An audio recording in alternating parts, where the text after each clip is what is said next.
نفس، روح اور انسان ایک ہی چیز کا نام ہے، تینوں چیزیں مختلف ہیں۔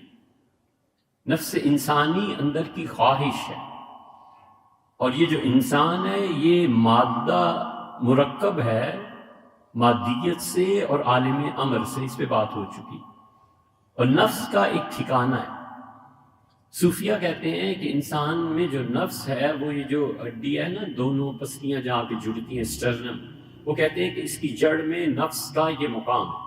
جیسے نقشبندیہ کے مشائخ رحمہم اللہ وہ مختلف لطیفوں کے مختلف جگہ ذکر کرتے ہیں، صوفیہ کہتے ہیں کہ نفس اس جگہ پر ہوتا ہے اور پھر اس کی کاروائیاں ہوتی ہیں، اور روح تو روح ہے، وہ بالکل عالم امر ہے اور مادیت سے پاک ہے۔ اور عالم امر جو ہے، روح جہاں ہوتی ہے، یہ ٹائم اینڈ سپیس سے اوپر ہوتی ہے۔ عالم امر میں نہ زمانہ چلتا ہے، عالم امر میں نہ فنا چلتی ہے، نہ مادی فنا بھی نہیں چلتی، ٹائم بھی نہیں چلتا، سپیس بھی نہیں ہوتی، وہ عالم امر چیز ہی کچھ اور ہے۔ اس عالم امر کا بڑا معمولی سا نمونہ آپ کا خواب ہے۔